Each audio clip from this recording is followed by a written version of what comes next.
تموج التحايا بجيد السماء كعقد بهين كثير النقاء فأنتم أضأتم لنا الملتقى فيا غيم جد وانتفض بالعطاء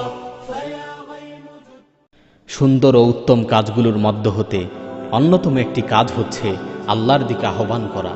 এটি হচ্ছে এমন এক মহান কাজ যেই কাজের দায়িত্ব আল্লাহ তাআলা নবী ও রাসূলগণকে দিয়েছিলেন। আল্লাহ তাআলা তার নবীকে লক্ষ্য করে বলেন, উদউ ইলা সাবিলি রাব্বিকা বিল হিকমাতি ওয়াল মাউইযাতিল হাসানা। হে নবী, আপনি প্রজ্ঞা ও উত্তম উপদেশের মাধ্যমে মানুষদেরকে আপনার রবের দিকে আহ্বান করুন।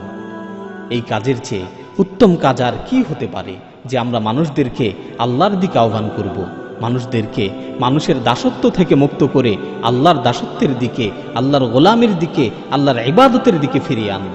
পথহারা মানুষদেরকে সঠিক পথের সন্ধান দিব, গুনায় নিমজ্জিতদের হেদায়েতের পথ দেখাবো। আল্লাহ তাআলা পবিত্র কালামে মাজিদে ইরশাদ করেন, ওমান আহসানু কাওলাম মিম্মান দাআ ইলাল্লাহ ওয়া আমিলা সালিহা ওয়া ক্বালা ইন্নানী মিনাল মুসলিমিন। তার কথার চেয়ে আর কার কথা উত্তম হতে পারে যে মানুষদেরকে আল্লাহর দিকে আহ্বান করে এবং সৎকর্ম করে এবং বলে, নিশ্চয়ই আমি মুসলিমদের অন্তর্ভুক্ত। হাদিসের মধ্যে দাওয়াতের অনেক ফজিলত বর্ণিত হয়েছে। খায়বারের যুদ্ধের দিন রাসূল সাল্লাল্লাহু আলাইহি ওয়াসাল্লাম আলী রাদিয়াল্লাহু তাআলা আনহুকে লক্ষ্য করে বলেছিলেন, লা আইয়াহদিয়াল্লাহু বিকা রাজুলান ওয়াহিদান খায়রুন লাকা মিন হুমুরিন নিআম। তোমার মাধ্যমে যদি আল্লাহ তাআলা একজন লোককেও হেদায়েত দেয় তাহলে এটা তোমার জন্য লাল উট অপেক্ষা অধিক উত্তম। অন্য হাদিসের মধ্যে বর্ণিত হয়েছে, মান দাআ ইলা হুদা কানা লাহু মিনাল আজরি মিসলা উজুরি মান তাবিআহু লা ইয়ানকুসু যালিকা মিন উজুরিহিম শাইআ।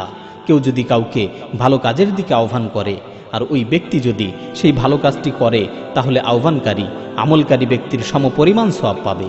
তাদের উভয়ের সওয়াবের ক্ষেত্রে কোনো ধরনের কম বেশ করা হবে না।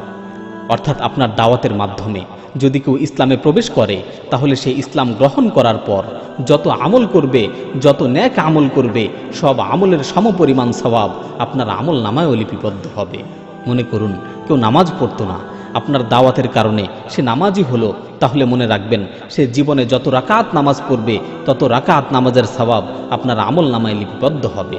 আপনাদের উভয়ের সওয়াবের মধ্যে কোনো ধরনের কম বেশ করা হবে না।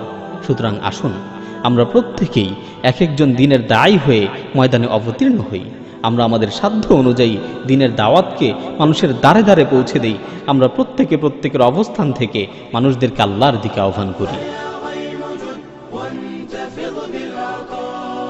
رباط الأخوات طوق النجاة